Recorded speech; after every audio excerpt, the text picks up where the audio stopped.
ਸਤਿ ਸ਼੍ਰੀ ਅਕਾਲ। ਤੁਸੀਂ ਜੁੜੇ ਹੋਏ ਹੋ ਪੰਜਾਬੀ ਰੇਡੀਓ USA ਦੇ ਨਾਲ ਤੇ ਮੈਂ ਹਾਂ ਪ੍ਰਵੀਨ ਸ਼ਰਮਾ ਲੈ ਕੇ ਹਾਜ਼ਰ ਹਾਂ ਪ੍ਰੋਗਰਾਮ ਖਬਰ ਤੇ ਨਜ਼ਰ। ਖਬਰ ਤੇ ਨਜ਼ਰ ਪ੍ਰੋਗਰਾਮ ਦੇ ਵਿੱਚ ਕਈ ਅਹਿਮ ਤੇ ਕਈ ਖਾਸ ਖਬਰਾਂ ਨੂੰ ਲੈ ਕੇ ਚਰਚਾ ਕਰਨ ਲਈ ਜੁੜ ਚੁੱਕੇ ਨੇ ਪੰਜਾਬ ਤੋਂ ਪੱਤਰਕਾਰ ਦੀਪਕ ਸ਼ਰਮਾ ਚਨਾਰਥਲ ਜੀ। ਸ਼ਰਮਾ ਜੀ, ਸਤਿ ਸ਼੍ਰੀ ਅਕਾਲ। ਸਵਾਗਤ ਹੈ ਜੀ ਪੰਜਾਬੀ ਰੇਡੀਓ USA ਤੇ। ਸਤਿ ਸ਼੍ਰੀ ਅਕਾਲ ਪ੍ਰਵੀਨ ਜੀ, ਸਾਰੇ ਦਰਸ਼ਕਾਂ ਨੂੰ ਸਰੋਤਿਆਂ ਨੂੰ ਮੇਰੀ ਪਿਆਰ ਭਰੀ ਸਤਿ ਸ਼੍ਰੀ ਅਕਾਲ ਜੀ। ਖਬਰ ਤੇ ਨਜ਼ਰ ਪ੍ਰੋਗਰਾਮ ਨੂੰ ਸਪਾਂਸਰ ਕਰਦੇ ਨੇ ਖਾਲਸਾ ਇੰਸ਼ੋਰੈਂਸ ਏਜੰਸੀ ਵਾਲੇ, ਜਿਨ੍ਹਾਂ ਤੋਂ ਤੁਸੀਂ ਹਰ ਤਰੀਕੇ ਦੀ ਇੰਸ਼ੋਰੈਂਸ ਲੈ ਸਕਦੇ ਹੋ। ਇੰਸ਼ੋਰੈਂਸ ਬਾਰੇ ਪਤਾ ਕਰਨ ਲਈ ਇਹਨਾਂ ਦਾ ਨੰਬਰ ਹੈ 408-272-2500। 1992 ਤੋਂ ਲਗਾਤਾਰ ਇੰਸ਼ੋਰੈਂਸ ਬਿਜ਼ਨਸ ਦੇ ਵਿੱਚ ਨੇ ਤੇ ਸ਼ਾਨਦਾਰ ਸੇਵਾਵਾਂ ਦੇ ਰਹੇ ਨੇ। ਅਮਰੀਕਾ ਭਰ ਦੇ ਵਿੱਚ ਇੰਸ਼ੋਰੈਂਸ ਕਰਦੇ ਨੇ। Obama care, Medicare, covered California ਜਾਂ ਕਿਸੇ ਵੀ ਪਾਲਿਸੀ ਬਾਬਤ ਕਾਲ ਕਰੋ 408-272-2500 ਤੇ।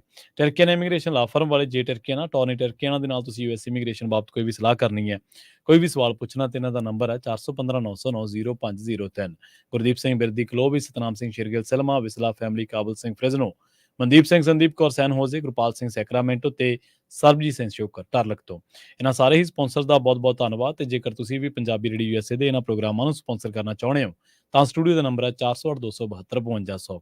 ਅੱਜ ਦਾ ਇਹ ਖਬਰ ਤੇ ਨਜ਼ਰ ਪ੍ਰੋਗਰਾਮ ਸਾਲ 2024 ਦੀ 31 ਜਨਵਰੀ ਦਾ ਪ੍ਰੋਗਰਾਮ ਹੈ ਤੇ ਦਿਨ ਅੱਜ ਬੁੱਧਵਾਰ ਹੈ। ਸ਼ਰਮਾ ਜੀ, ਖਬਰਾਂ ਦੇ ਵੱਲ ਆਈਏ। ਸ਼ੁਰੂਆਤ ਕਰੀਏ ਪੰਜਾਬ ਸਰਕਾਰ ਤੋਂ। ਪੰਜਾਬ ਸਰਕਾਰ ਨੂੰ ਹਰ ਮਹੀਨੇ, ਹਰ ਹਫ਼ਤੇ ਕਹਿ ਸਕਦੇ ਹਾਂ, ਕਿਸੇ ਨਾ ਕਿਸੇ ਵੱਡੀ ਸਮਾਜਿਕ ਮੂਵਮੈਂਟ ਦਾ ਸਾਹਮਣਾ ਕਰਨਾ ਪੈ ਰਿਹਾ।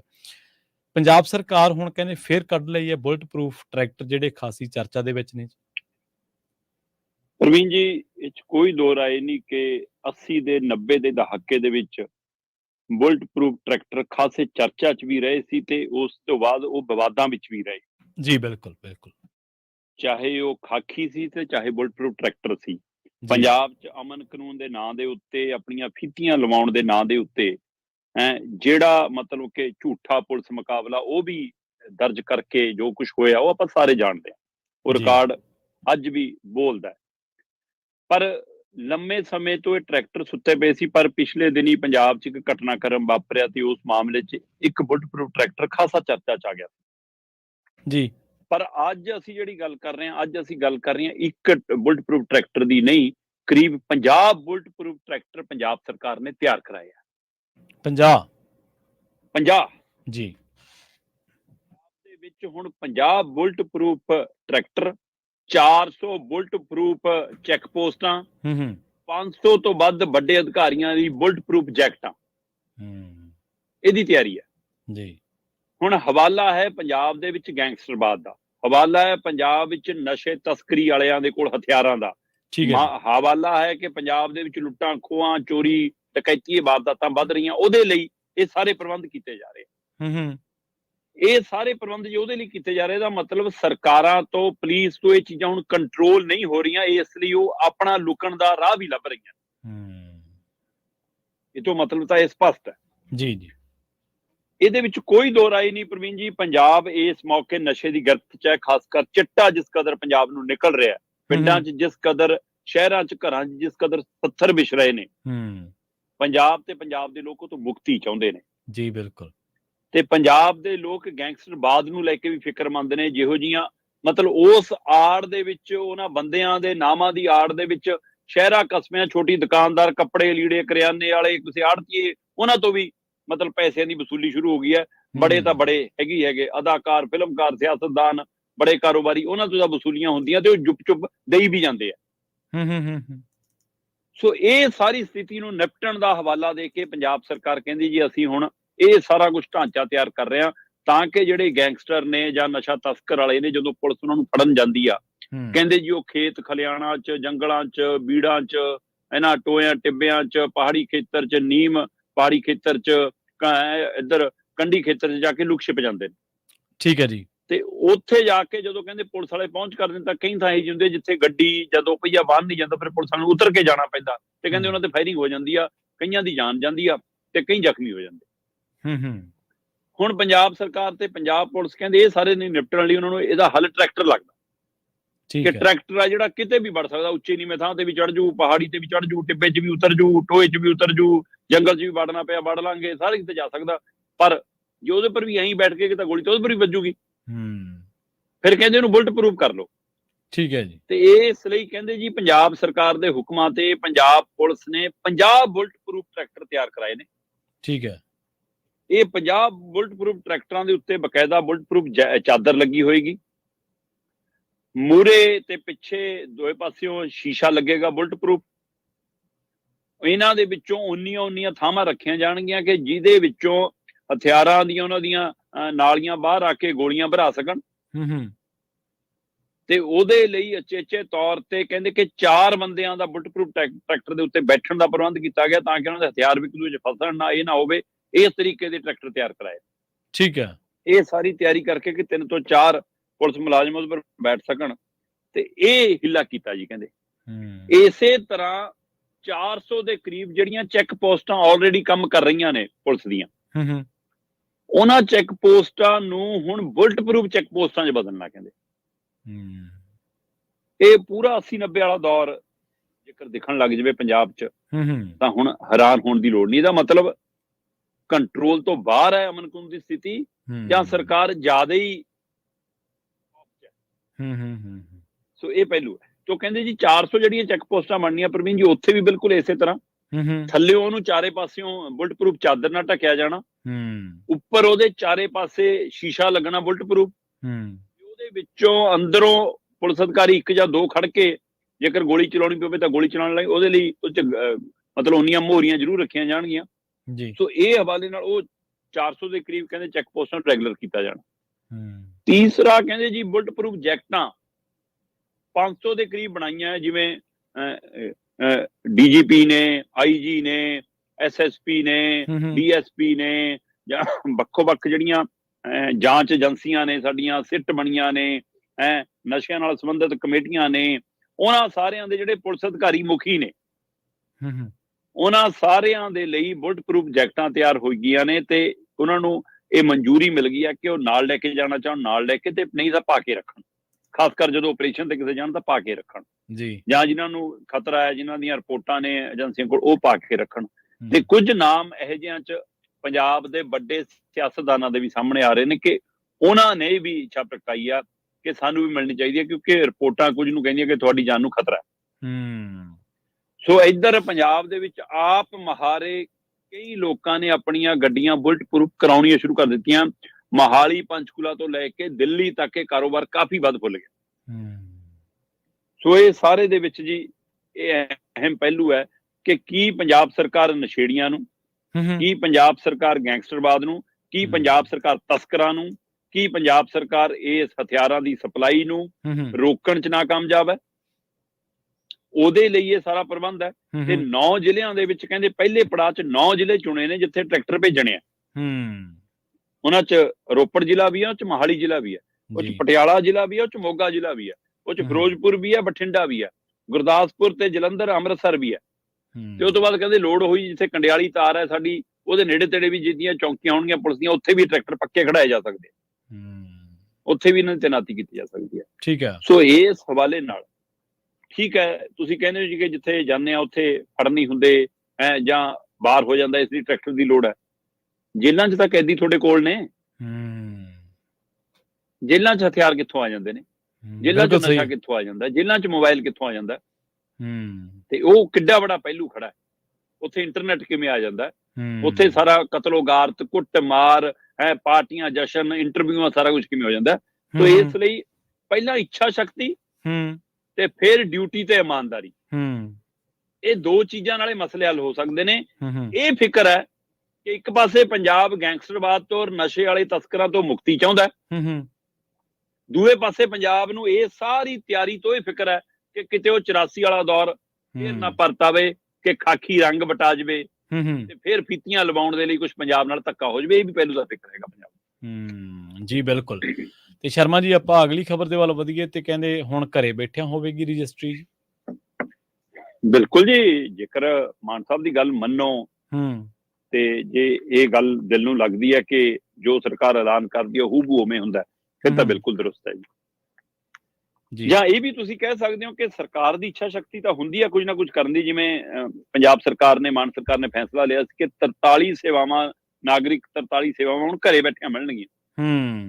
ਜਨਮ ਸਰਟੀਫਿਕੇਟ, ਮੌਤ ਸਰਟੀਫਿਕੇਟ, ਕੋਈ ਫਰਦ ਕਢਾਉਣੀ ਹੈ, ਕੋਈ ਹੋਰ ਕਾਗਜ਼ ਪੱਤਰ ਬਣਾਉਣਾ ਹੈ, ਕੁਛ ਕਰਨਾ ਹੈ, ਡੋਮੀਸਾਈਲ ਬਣਾਉਣਾ, ਕੁਛ ਹੋਣਾ, ਘਰੇ ਬੈਠਿਆਂ ਹੋਊਗਾ ਜੀ। ਤੇ ਉਹਦੇ ਲਈ ਕਹਿੰਦੇ ਜੀ 43 ਸੇਵਾਵਾਂ ਅਸੀਂ ਘਰੇ ਦੇਤੀਆਂ। ਪਰ ਇਹ ਤਾਂ ਹੁਣ ਪੰਜਾਬ ਦੱਸ ਸਕਦਾ ਹੈ, ਪੰਜਾਬ ਦੇ ਲੋਕ ਦੱਸ ਜੀ ਸਕਦੇ ਆ ਕਿ ਕਿੰਨੀਆਂ ਕੁ ਸਰਕਾਰਾਂ ਸੱਥਾਂ 'ਚ ਚੱਲਣ ਲੱਗ ਗਈਆਂ, ਕਿੰਨੇ ਕੁ ਸਰਕਾਰਾਂ ਪਿੰਡਾਂ 'ਚ ਚੱਲਣ ਲੱਗ ਗਈ, ਕਿੰਨੀਆਂ ਕੁ ਸੇਵਾਵਾਂ ਘਰੇ ਮਿਲਣ ਲੱਗ ਗਈਆਂ। ਪ੍ਰਵੀਨ ਜੀ, ਇਸੇ ਚੀਜ਼ ਨੂੰ ਅੱਗੇ ਵਧਾਉਂਦਿਆਂ ਮਾਨ ਸਰਕਾਰ ਨੇ ਕੱਲ ਇਹ ਫੈਸਲਾ ਸੁਣਾਇਆ, ਮੁੱਖ ਮੰਤਰੀ ਭਗਵੰਤ ਮਾਨ ਹੋਰਾਂ ਨੇ ਖੁਦ ਇਹ ਹਦਾਇਤ ਪੰਜਾਬ ਦੇ ਸਾਰੇ ਜ਼ਿਲ੍ਹਿਆਂ ਦੇ ਡੀਸੀਆਂ ਨੂੰ ਦਿੱਤੀ ਕਿ ਮੈਨੂੰ ਰਜਿਸਟਰੀਆਂ ਘਰੇ ਚਾਹੀਦੀਆਂ। ਪੰਜਾਬ ਭਵਨ ਚੰਡੀਗੜ੍ਹ ਵਿੱਚ ਪੰਜਾਬ ਦੇ ਸਾਰੇ ਜ਼ਿਲ੍ਹਿਆਂ ਦੇ ਡੀਸੀ ਬੁਲਾਏ ਸੀ ਮੁੱਖ ਮੰਤਰੀ ਸਾਹਿਬ ਨੇ।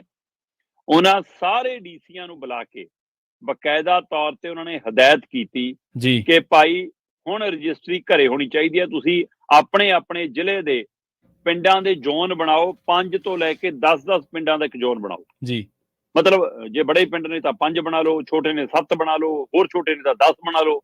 ਉਹ ਜ਼ੋਨ ਬਣਾਓ ਤੇ ਤਹਿਸੀਲਦਾਰ ਅਧਿਕਾਰੀ ਤੁਹਾਡੇ ਉੱਥੇ ਜਾ ਕੇ ਰਜਿਸਟਰੀ ਕਰਨ।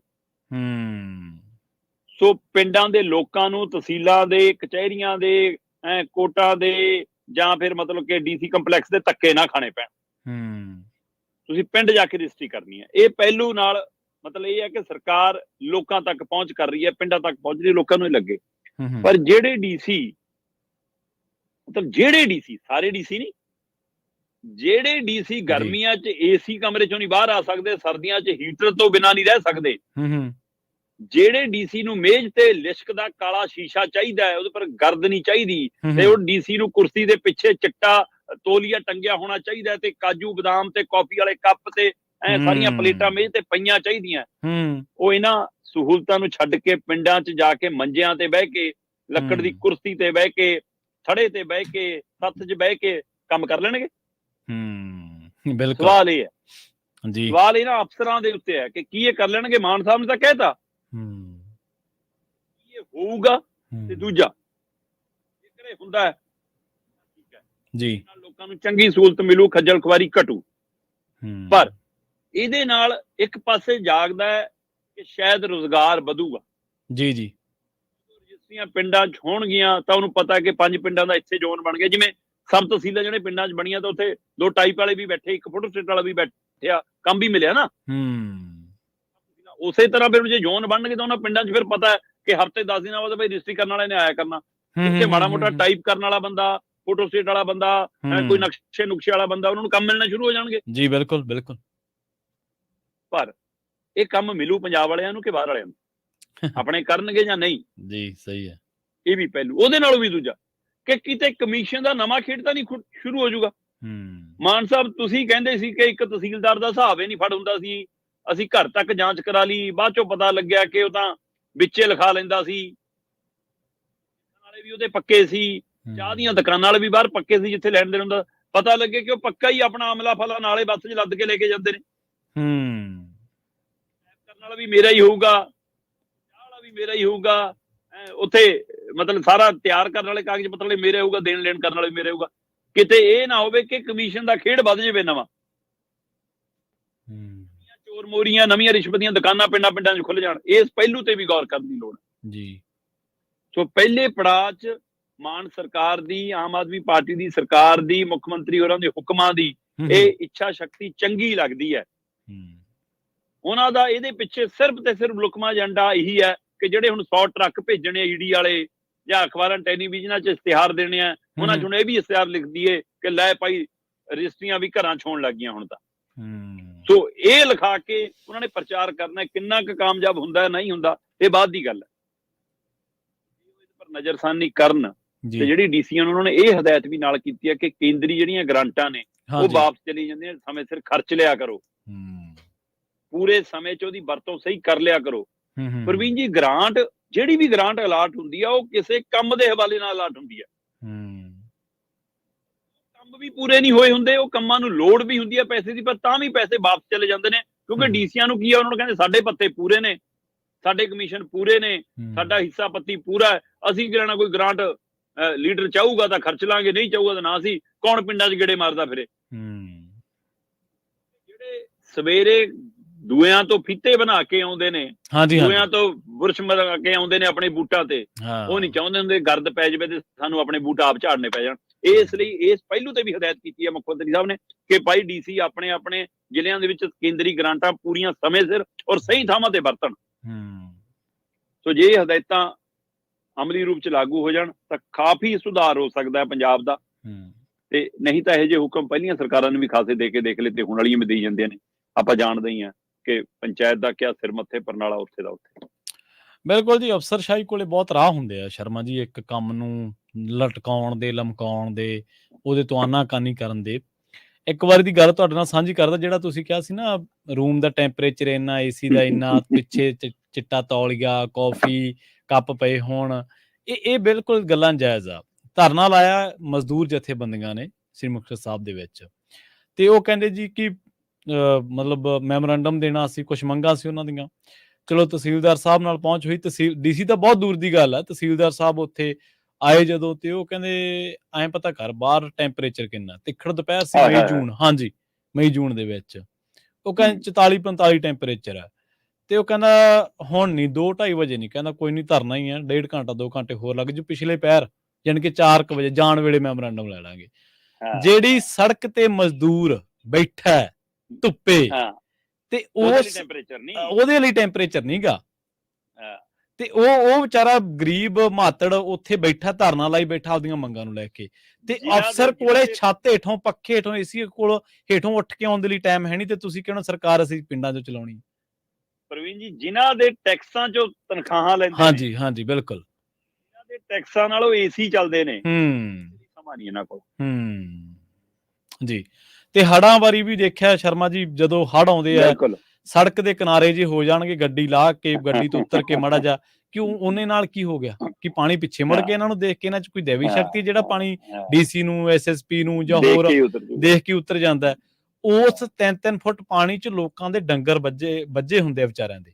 ਉਸ 3-3 ਫੁੱਟ ਪਾਣੀ 'ਚ ਲੋਕ ਹਰਾ ਵੱਢ ਕੇ ਲਾਉਂਦੇ ਆ ਆਪਦੇ ਪਸ਼ੂਆਂ ਨੂੰ ਪਾਉਣ ਵਾਸਤੇ। ਲੋਕਾਂ ਨੂੰ ਚੁੱਲ੍ਹੇ ਵਿਚਾਰਿਆਂ ਨੂੰ ਕਈ ਵਾਰੀ ਕੋਠਿਆਂ ਤੇ ਬਾਲਣੇ ਪੈਂਦੇ ਆ ਗਰੀਬਾਂ ਨੂੰ।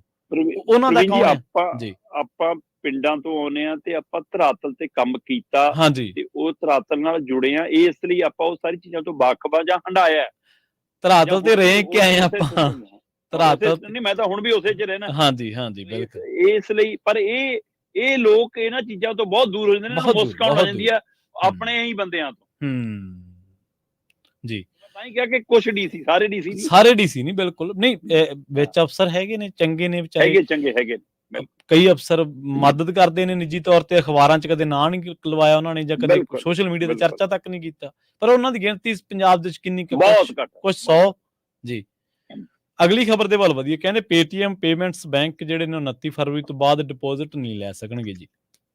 ਬਿਲਕੁਲ ਪ੍ਰਵੀਨ ਜੀ, ਇਹ ਵੱਡਾ ਪਹਿਲੂ ਹੈ। ਪੇਟੀਐਮ ਇੱਕ ਵਾਰ ਚਰਚਾ 'ਚ ਆਇਆ ਦੁਬਾਰਾ, ਤੇ ਇਹਦੀ ਚਰਚਾ ਅਕਸਰ ਹੁੰਦੀ ਰਹਿੰਦੀ ਹੈ। ਆਪਾਂ ਕਈ ਵਾਰ ਕੀਤੀ ਹੈ ਕਿ ਜੇਲ੍ਹਾਂ ਚੋਂ, ਗੈਂਗਸਟਰਾਂ ਚੋਂ, ਪੁਲਿਸ ਚੋਂ ਅੱਜ ਕੱਲ੍ਹ ਪੇਮੈਂਟਾਂ ਇਹਨਾਂ ਰਾਹੀਂ ਹੁੰਦੀਆਂ ਨੇ। ਹਾਂਜੀ ਹਾਂਜੀ ਬਿਲਕੁਲ। ਪਰ ਇਹ ਆਮ ਲੋਕਾਂ ਦੀ ਸਹੂਲਤ ਦਾ ਵੀ ਵੱਡਾ ਸਾਧਨ ਬਣਿਆ। ਆਮ ਲੋਕਾਂ ਨੂੰ, ਰੇਹੜੀ ਫੜੀ ਵਾਲਾ ਵੀ, ਦੁਕਾਨਦਾਰ ਵੀ, ਛੋਟਾ ਬੜਾ ਵੀ ਅੱਜ ਕੱਲ੍ਹ ਪੇਟੀਐਮ ਦੀ ਵਰਤੋਂ ਕਰਦਾ। ਪਰ ਆਰਬੀਆਈ ਕਹਿੰਦੀ ਸਾਡੇ ਕੁਝ ਨਿਯਮਾਂ ਦਾ ਪਾਲਣ ਨਹੀਂ ਕਰ ਰਿਹਾ ਪੇਟੀਐਮ, ਜਿਹੜਾ ਪੇਮੈਂਟ ਬੈਂਕ ਹੈ। ਜੀ ਜੀ। ਸੋ ਇਸ ਲਈ ਇਹ ਜਿਹੜੇ ਪੇਟੀਐਮ ਵਰਤਦੇ ਆ ਉਹਨਾਂ ਦੇ ਲਈ ਇਹ ਧਿਆਨਯੋਗ ਖਬਰ ਹੈ। ਉਹ ਇਸ ਖਬਰ ਨੂੰ ਬੜੀ ਗੰਭੀਰਤਾ ਨਾਲ ਸਮਝਣ ਕਿ ਰਿਜ਼ਰਵ ਬੈਂਕ ਨੇ, ਆਰਬੀਆਈ ਨੇ ਪੇਟੀਐਮ ਪੇਮੈਂਟ ਬੈਂਕ ਤੇ 29 ਫਰਵਰੀ ਤੋਂ ਬਾਅਦ ਡਿਪੋਜ਼ਿਟ ਲੈਣ ਤੇ ਰੋਕ ਲਾ। ਹੁਣ ਇਹਦਾ ਮਤਲਬ ਕੀ ਹੈ? ਕਹਿੰਦੇ ਜੀ ਪੇਟੀਐਮ ਪੇਮੈਂਟ ਬੈਂਕ 29 ਫਰਵਰੀ ਤੋਂ ਬਾਅਦ ਨਾ ਤਾਂ ਗਾਹਕਾਂ ਤੋਂ ਡਿਪੋਜ਼ਿਟ ਲੈ ਸਕੇਗਾ, ਠੀਕ ਹੈ ਜੀ, ਨਾ ਹੀ ਗਾਹਕਾਂ ਦੇ ਖਾਤੇ ਤੇ ਉਹਨਾਂ ਦੇ ਫਾਸਟੈਗ ਨੂੰ ਕਰ ਸਕੇਗਾ। ਮਤਲਬ ਉਹਨਾਂ ਦੇ ਪੇਟੀਐਮ ਦੇ ਵਿੱਚ ਜਿਹੜੇ ਪੈਸੇ ਰਿਜ਼ਰਵ ਪਏ ਨੇ, ਜਾਂ ਉਹਦੇ ਰਾਹੀਂ ਉਹਨਾਂ ਨੇ ਫਾਸਟੈਗ ਵਰਤਿਆ ਹੋਇਆ, ਜਾਂ ਹੋਰ ਕੋਈ ਯੋਜਨਾ ਚਲਾਈ ਹੋਈ ਆ, ਉਹਦੇ ਤੇ ਕੋਈ ਫਰਕ ਨਹੀਂ ਪੈਣਾ। ਜੋ ਪੈਸੇ ਆਲਰੇਡੀ ਉਹਨਾਂ ਦੇ ਖਾਤਿਆਂ 'ਚ ਹੈਗੇ ਪੇਟੀਐਮ 'ਚ, ਜਾਂ ਉਹਦੇ ਰਾਹੀਂ ਉਹਨਾਂ ਨੇ ਜਿਹੜੀ ਚੀਜ਼ਾਂ ਨਾਲ ਜੋੜੇ ਹੋਏ ਨੇ, ਉਹ ਚੱਲਦੇ ਰਹਿਣਗੇ। ਆਪਣੇ ਪੇਟੀਐਮ ਪੇਮੈਂਟ ਬੈਂਕ ਦੇ ਵਿੱਚ ਹੋਰ ਪੈਸੇ ਡਿਪੋਜ਼ਿਟ ਨਹੀਂ ਹੁਣ ਕਰ ਸਕਣਗੇ, ਜਾਂ ਉਹਦੇ ਰਾਹੀਂ ਹੁਣ ਫਾਸਟੈਗ ਨੂੰ ਜਾਂ ਹੋਰ ਇਹ ਜਿਹੀਆਂ ਸਹੂਲਤਾਂ ਨੂੰ, ਆਪਣੇ ਵਾਲਟ ਨੂੰ, ਉਹਨੂੰ ਹੁਣ ਮਤਲਬ ਟੌਪ ਅਪ ਨਹੀਂ ਕਰ ਸਕਣਗੇ, ਉਹਦੇ ਵਿੱਚ ਹੋਰ ਕੁਝ ਨਹੀਂ ਪਾ ਸਕਣਗੇ। ਇਸ ਲਈ ਕਹਿੰਦੇ 29 ਫਰਵਰੀ ਤੋਂ ਬਾਅਦ ਡਿਪੋਜ਼ਿਟ, ਕ੍ਰੈਡਿਟ ਤੇ ਟੌਪ ਅਪ ਟ੍ਰਾਂਜੈਕਸ਼ਨ ਨਹੀਂ ਹੋਏਗੀ ਹੁਣ। ਠੀਕ ਹੈ ਜੀ। ਹਾਲਾਂਕਿ ਗਾਹਕਾਂ ਦੇ ਖਾਤਿਆਂ 'ਚ ਜੋ ਵਿਆਜ ਦੀ ਅਦਾਇਗੀ ਹੈ ਉਹ ਹੁੰਦੀ ਰਹੇਗੀ, ਕੈਸ਼ਬੈਕ ਸਕੀਮ ਹੈ, ਰਿਫੰਡ ਸਕੀਮ ਹੈ, ਉਹ ਚਾਲੂ ਰਹੇਗੀ ਹੈ, ਤੇ ਜਿਹੜੇ ਵੀ ਨਿਕਾਸੀ ਨੇ, ਫਾਸਟੈਗ ਵਗੈਰਾ ਨੇ, ਉਹ ਹੁੰਦੀ ਰਹੇਗੀ ਜਿੰਨੀ ਦੇਰ ਉਹ 'ਚ ਜੋ ਪੈਸੇ ਹੈਗੇ ਜੀ। 30 ਫਰਵਰੀ ਤੋਂ ਬਾਅਦ ਇਹਦੇ ਉੱਤੇ ਨਵੀਂ ਡਿਪੋਜ਼ਿਟ ਤੇ ਇਹਦੇ ਵਿੱਚ ਪੇਮੈਂਟ ਬੈਂਕ ਦੇ ਵਿੱਚ ਡਿਪੋਜ਼ਿਟ ਹੋਣ ਤੇ ਰੋਕ ਲੱਗਣ ਜਾ ਰਹੀ ਹੈ, ਕਿਉਂਕਿ 2020 ਦਾ ਸ਼ੁਰੂ ਹੋਇਆ ਹੈ ਪੇਟੀਐਮ। 2020 ਦੇ ਵਿੱਚ ਕਹਿੰਦੇ ਜੀ 5.7 ਕਰੋੜ ਜੀ ਖਾਤੇ ਸੀ ਇਹਦੇ ਵਿੱਚ, ਮਤਲਬ 5 ਕਰੋੜ ਤੋਂ ਵੱਧ ਖਾਤੇ, 6 ਕਰੋੜ ਦੇ ਕਰੀਬ ਲਗਭਗ ਖਾਤੇ ਰਜਿਸਟਰਡ ਹੁੰਦੇ ਨੇ, ਤੇ 1000 ਕਰੋੜ ਦੇ ਕਰੀਬ ਡਿਪੋਜ਼ਿਟ ਹੈ। ਤੇ ਅੱਜ ਦੀ ਤਰੀਕ 'ਚ ਕਹਿੰਦੇ 1500 ਕਰੋੜ ਰਾਸ਼ੀ ਵੱਧ ਗਈ ਇਹਦੀ, 1000 ਦੀ ਬਜਾਏ 1500 ਕਰੋੜ ਹੋ ਗਈ, ਤੇ 30 ਕਰੋੜ ਵਾਇਲਟ ਨੇ ਇਹਦੇ ਵਿੱਚ, 30 ਕਰੋੜ ਲੋਕਾਂ ਦੇ ਮਤਲਬ ਇਹਦੇ ਨਾਲ ਜੁੜੇ ਹੋਏ ਨੇ ਲੋਕ ਹੁਣ। ਅੱਛਾ। ਸੋ ਇਸ ਲਈ ਇਹ ਸਿੱਧਾ ਅਸਰ ਉਹਨਾਂ ਤੇ ਪੈਣਾ, ਕਿਉਂਕਿ ਇਹ ਕਹਿੰਦੇ ਕਿ RBI ਕਹਿੰਦਾ ਕਿ ਇਹਨਾਂ ਦੀ ਜਿਹੜੀ ਆਡਿਟ ਰਿਪੋਰਟ ਆਈ ਆ ਹਵਾਲੇ ਨਾਲ ਵੀ ਤੇ ਹੋਰ ਯੋਜਨਾਵਾਂ ਦੇ ਹਵਾਲੇ ਨਾਲ ਵੀ RBI ਦੇ ਨਿਯਮਾਂ ਦਾ ਪਾਲਣ ਨਹੀਂ ਕਰ ਰਹੇ ਬਾਰ-ਬਾਰ ਹਦਾਇਤਾਂ ਦੇ ਬਾਵਜੂਦ। ਇਸ ਲਈ ਪੇਟੀਐਮ ਪੇਮੈਂਟ ਬੈਂਕ ਦੀ 29 ਫਰਵਰੀ ਤੋਂ ਬਾਅਦ ਡਿਪੋਜ਼ਿਟ ਤੇ ਰੋਕ ਲੱਗਣ ਜਾ ਰਹੀ ਆ। ਇਸ ਲਈ ਜਿਹੜੇ ਪੇਟੀਐਮ ਵਰਤਦੇ ਨੇ ਉਹਨਾਂ ਦੇ ਲਈ ਇਹ ਖਬਰ ਗੰਭੀਰਤਾ ਵਾਲੀ ਆ। ਉਹ ਇਹਦੇ ਲਈ ਹੋਰ ਉਹਨਾਂ ਦੀ ਸਾਈਟ ਤੇ ਜਾ ਕੇ, RBI ਸਾਈਟ ਤੇ ਜਾ ਕੇ ਜਾਂ ਹੋਰ ਵੱਖੋਂ ਮਾਧਿਅਮ ਤੇ ਜਾ ਕੇ ਆਰਥਿਕ ਮਾਹਿਰਾਂ ਦੇ ਰਾਏ ਨਾਲ ਇਹਦੇ ਬਾਰੇ ਜਾਣਕਾਰੀ ਲੈ ਸਕਦੇ ਨੇ। ਫਿਲਹਾਲ ਜਿਹੜੇ ਉਹਨਾਂ ਦੇ ਪੇਟੀਐਮ ਦੇ ਵਿੱਚ ਪੈਸੇ ਹੈਗੇ ਨੇ ਜਾਂ ਜਿਹੜੇ ਉਹਨਾਂ ਨੇ ਚੀਜ਼ਾਂ ਜਿੱਥੇ ਵਰਤ ਰਹੇ ਨੇ, ਉਹ ਸਹੂਲਤਾਂ ਅਜੇ ਜਾਰੀ ਰਹਿਣਗੀਆਂ। ਨਵਾਂ ਡਿਪੋਜ਼ਿਟ ਪਾਉਣ ਤੇ ਉਹਦੇ ਵਿੱਚ ਨਵਾਂ ਟੌਪ ਅਪ ਕਰਨ ਦੇ ਉੱਤੇ ਫਿਲਹਾਲ 29 ਫਰਵਰੀ ਤੋਂ ਬਾਅਦ ਰੋਕ ਲੱਗ ਜਾਣੀ ਹੈ। ਇਸ ਲਈ ਪੇਟੀਐਮ ਦੇ ਗਾਹਕਾਂ ਦੇ ਲਈ ਅਹਿਮ ਖਬਰ ਹੈ। ਸੰਸਦ ਦੇ ਵਿੱਚ ਘੁਸਪੈਠ ਮਾਮਲੇ ਦੀ ਗੱਲ ਕਰੀਏ, ਕਹਿੰਦੇ ਬੜੀ ਦਿਲ ਕੰਬਾਊ ਗੱਲ ਸਾਹਮਣੇ ਆ ਰਹੀ ਹੈ। ਸ਼ਰਮਾ ਜੀ ਪੁਸ਼ਟੀ ਜ਼ਰੂਰ ਕਰ ਦਿਓ। ਕਹਿੰਦੇ ਵਿਰੋਧੀ ਧਿਰ ਦੇ ਆਗੂਆਂ ਦੇ ਨਾਲ ਰਿਸ਼ਤੇ ਕਬੂਲਣ ਦੇ ਲਈ ਜਿਹੜਾ ਨੂੰ ਫੜਿਆ ਗਿਆ ਉਸ ਮਾਮਲੇ ਦੇ ਵਿੱਚ ਉਹਨਾਂ ਨੂੰ ਬਿਜਲੀ ਦੇ ਝਟਕੇ ਤੱਕ ਦਿੱਤੇ। ਪ੍ਰਵੀਨ ਜੀ, ਸੰਸਦ ਘੁਸਪੈਠ ਮਾਮਲੇ 'ਚ 6 ਗ੍ਰਿਫਤਾਰੀਆਂ ਹੁੰਦੀਆਂ। ਠੀਕ ਹੈ ਜੀ। ਔਰ ਉਹ 6 ਦੀ ਉਮਰ ਬੜੀ ਥੋੜੀ ਹੈ, ਨੌਜਵਾਨ ਵਰਗ ਹੈ ਤੇ ਜੋਸ਼ ਹੈ ਪੂਰਾ। ਕਹਿੰਦੇ ਜੀ ਉਹਨਾਂ ਨੇ ਕਿਹਾ ਕਿ ਅਸੀਂ ਕਿਸੇ ਨੂੰ ਨੁਕਸਾਨ ਪਹੁੰਚਾਉਣ ਨਹੀਂ ਆਏ, ਅਸੀਂ ਕਿਸੇ ਧਿਰ ਵੱਲੋਂ ਨਹੀਂ ਆਏ, ਕਿਸੇ ਪਾਰਟੀ ਵੱਲੋਂ ਨਹੀਂ, ਆਪਣੀ ਸਫਾਈ ਦਿੱਤੀ ਅਗਲਿਆਂ ਨੇ। ਤੇ ਪਰ ਮਾਮਲਾ ਐਡਾ ਬੜਾ ਕਿ ਸੰਸਦ 'ਚ ਦਾਖਲ ਹੋਣਾ, ਅੰਦਰ ਚਾਹੇ ਉਹ ਧੂਆਂ ਬੰਬ ਸਿੱਟਣਾ, ਚਾਹੇ ਉਹ ਕਾਗਜ਼ ਸਿੱਟਣਾ, ਚਾਹੇ ਬਾਹਰ ਨਾਅਰੇ ਮਾਰਨਾ, ਇਹ ਸਰਕਾਰਾਂ ਨੂੰ ਕਿੱਥੇ ਮਨਜ਼ੂਰ ਹੁੰਦਾ ਕਿ ਜਿੱਥੇ ਅਸੀਂ ਵੜ ਕੇ ਰੌਲਾ ਪਾਉਣਾ ਉੱਥੇ ਕੋਈ ਹੋਰ ਰੌਲਾ ਪਾ ਲਵੇ। ਜੀ ਸਹੀ ਹੈ, ਬਿਲਕੁਲ। ਸੋ ਇਸ ਲਈ ਕਹਿੰਦੇ ਜੀ ਕਿ ਉਹਨਾਂ ਦੇ ਉੱਤੇ ਜਿਹੋ ਜਿਹੀਆਂ ਧਾਰਾਵਾਂ ਲੱਗੀਆਂ ਨੇ ਉਹਨਾਂ ਦਾ ਬਚਣਾ ਬਹੁਤ ਮੁਸ਼ਕਲ ਹੈ। ਪਰ ਇਹਨਾਂ 6 ਦੇ ਵਿੱਚੋਂ 5 ਨੇ ਆਪਣਾ ਅਦਾਲਤ 'ਚ ਆ ਕੇ ਬਿਆਨ ਦਰਜ ਕਰਾਇਆ ਕਿ ਜੀ 7 ਤੋਂ 70 ਸਾਦੇ ਕਾਗਜ਼ਾਂ ਦੇ ਉੱਤੇ ਖਾਲੀਆਂ ਦੇ ਦਸਤਖਤ ਕਰਵਾਏ ਗਏ ਨੇ। 70 ਸਾਦੇ ਕਾਗਜ਼ਾਂ ਤੇ 7 ਦਸਤਖਤ ਕਰਾਏ ਨੇ। ਤੇ ਕਹਿੰਦੇ ਜੀ ਉਹਨਾਂ ਨੇ ਇਹ ਵੀ ਕਿਹਾ ਕਿ ਇਹ ਬਕਾਇਦਾ ਤੌਰ ਤੇ ਸਾਨੂੰ ਇਹ ਕਿਹਾ ਗਿਆ ਬਾਰ-ਬਾਰ ਕਿ ਦੱਸੋ ਤੁਸੀਂ ਕਿਹੜੇ ਵਿਰੋਧੀ ਧਿਰ ਦੇ ਲੀਡਰ ਤੇ ਕਹਿਣ ਤੇ ਕਾਰਵਾਈ ਕੀਤੀ ਹੈ ਜੀ, ਕਿਹਦੇ ਤੁਸੀਂ ਵਿਰੋਧੀ ਧਿਰ ਦੇ ਬੰਦੇ ਹੋ। ਜਦੋਂ ਕਿ ਪ੍ਰਵੀਨ ਜੀ ਹਾਸੋਹੀਣੀ ਗੱਲ ਇਹ ਹੈ ਕਿ ਹੁਣ ਤੱਕ ਇਸ ਜਾਂਚ 'ਚ ਉਸ MP ਤੱਕ ਕਿਉਂ ਨਹੀਂ ਗਏ ਜਿਹਦੇ ਤੇ ਪਾਸ ਬਣਾ ਕੇ ਆਏ ਸੀ। ਕਿ ਉਹਨੇ ਤੁਹਾਡਾ ਪਾਸ ਕਿਉਂ ਬਣਾਇਆ? ਜੀ ਬਿਲਕੁਲ ਬਿਲਕੁਲ। ਚੁੱਪ ਨੇ। ਉਹਦਾ ਨਾਂ ਵੀ ਨੈਸ਼ਨਲ ਮੀਡੀਆ ਉਜਾਗਰ ਕਰਨ ਤੋਂ ਡਰਦਾ ਰਿਹਾ ਕਿਉਂਕਿ ਉਹ ਭਾਜਪਾ ਨਾਲ ਸੰਬੰਧਿਤ ਮੈਂਬਰ ਪਾਰਲੀਮੈਂਟ ਸੀ, ਸੱਤਾਧਾਰੀ ਧਿਰ ਨਾਲ ਸੰਬੰਧਿਤ ਪਾਰਲੀਮੈਂਟ ਮੈਂਬਰ ਸੀ। ਇਸ ਲਈ ਫਿਰ ਜਾਂਚ ਤਾਂ ਉੱਥੇ ਵੀ ਹੋਣੀ ਚਾਹੀਦੀ ਹੈ। ਕਿਉਂ ਨਹੀਂ ਹੋਣੀ ਚਾਹੀਦੀ? ਕਿਵੇਂ ਪਹੁੰਚੇ? ਤੇ ਇੱਕ ਦਾ ਪਿਓ, ਇਹਨਾਂ ਬੱਚਿਆਂ ਚੋਂ ਇੱਕ ਦਾ ਪਿਓ ਕਹਿੰਦਾ ਰਿਹਾ ਕਿ ਮੇਰਾ ਮੁੰਡਾ ਤਾਂ RSS ਦੀ ਸ਼ਾਖਾ ਲਾਉਂਦਾ ਜੀ, ਮੇਰਾ ਮੁੰਡਾ ਤਾਂ BJP ਦਾ ਵਰਕਰ ਹੈ ਜੀ। ਜਾਂਚ ਤਾਂ ਫਿਰ ਉਹ ਵੀ ਹੋਣੀ ਚਾਹੀਦੀ ਹੈ ਜੀ। ਪਰ ਇਸ ਮਾਮਲੇ 'ਚ ਹੁਣ ਇਹ 5 ਦਾ ਦਾਅਵਾ ਹੈ ਕਿ ਸਾਡੋ ਕੁਝ ਵੀ ਲਿਖ ਸਕਦੇ ਨੇ, ਸਾਡੇ ਬਾਰੇ ਕੁਝ ਵੀ ਕਹਿ ਸਕਦੇ ਨੇ, ਸਾਤੋਂ ਝੂਠੇ ਬਿਆਨਾਂ ਤੇ ਦਸਤਖਤ ਕਰਾਉਂਦੇ ਨੇ, ਸਾਦੇ ਕਾਗਜ਼ਾਂ ਦੇ ਦਸਤਖਤ ਕਰਾਉਂਦੇ ਨੇ, ਤੇ ਇਹ ਸਾਬਤ ਕਰਨ ਦੇ ਲਈ ਕਿ ਅਸੀਂ ਵਿਰੋਧੀਆਂ ਦੇ ਇਸ਼ਾਰੇ ਤੇ ਆਏ ਹਾਂ, ਇਹ ਸਾਤੋਂ ਕਹਾਉਣ ਦੇ ਲਈ ਸਾਨੂੰ ਬਿਜਲੀ ਤੱਕ ਦੇ ਝਟਕੇ ਦਿੰਦੇ ਨੇ। ਉਹ ਅੱਛਾ।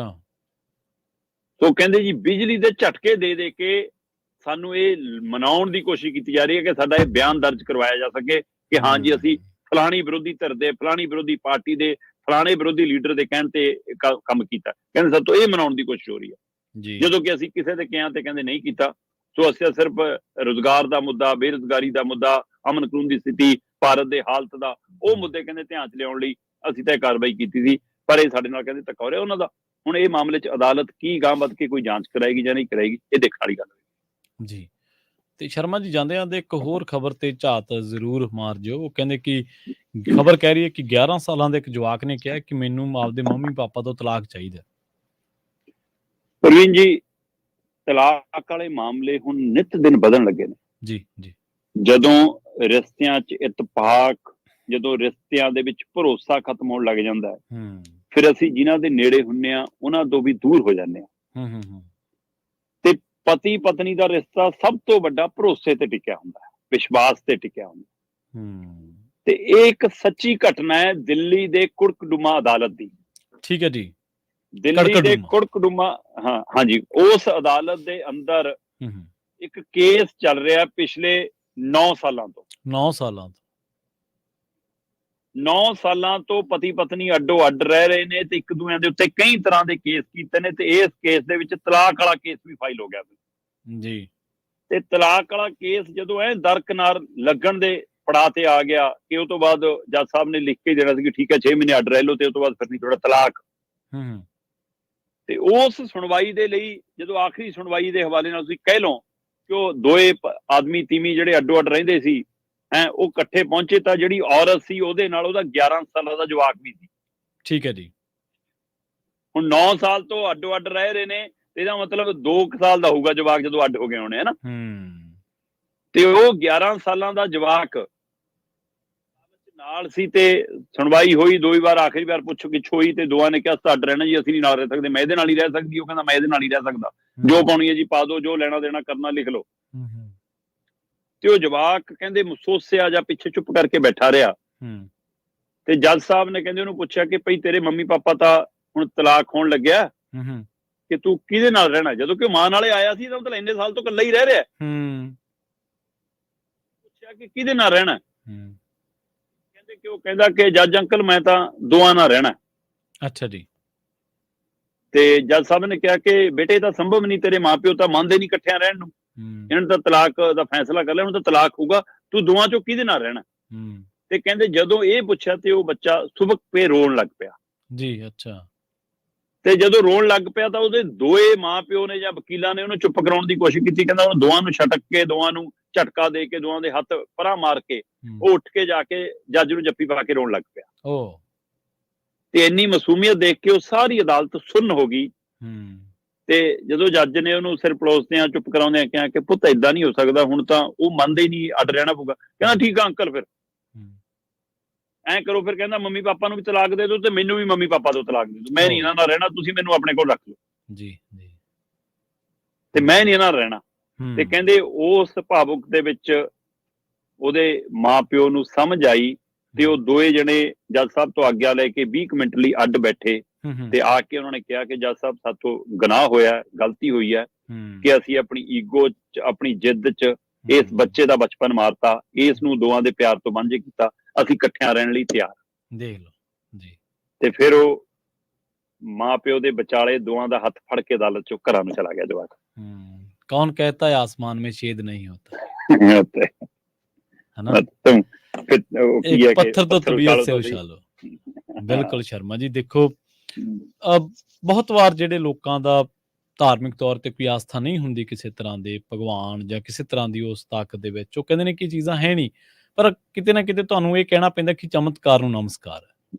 ਨਮਸਕਾਰ, ਹਨਾ। ਸੋ ਇੱਕ ਬੱਚੇ, ਇੱਕ ਅਨਮੈਚਿਓਰ ਜਿਹਨੂੰ ਆਪਾਂ ਕਹਿੰਦੇ ਕਿ ਬੱਚਾ, ਇਹਨੂੰ ਕੀ ਪਤਾ ਇਹਦਾ ਨਾਦਾਨ ਹੈ। ਜਿਹੜੇ ਚੰਗੇ ਭਲੇ ਮੈਚਿਓਰ ਨੇ ਉਹਨਾਂ ਨੂੰ ਰਾਹ ਪਾਤਾ, ਉਹਨਾਂ ਨੂੰ ਨਹੀਂ ਰਾਹ ਪਾਤਾ, ਅਨਮੈਚਿਓਰ ਨੇ ਛੋਟੇ ਨਾਦਾਨ। ਤਲਾਕ ਦੇ ਕੇਸ ਦਾ ਸੁਖਾਵਾਂ ਫੈਸਲਾ, ਕਮਾਲ ਦੀ ਖਬਰ ਹੈ। ਹਾਂਜੀ ਹਾਂਜੀ, ਬਿਲਕੁਲ।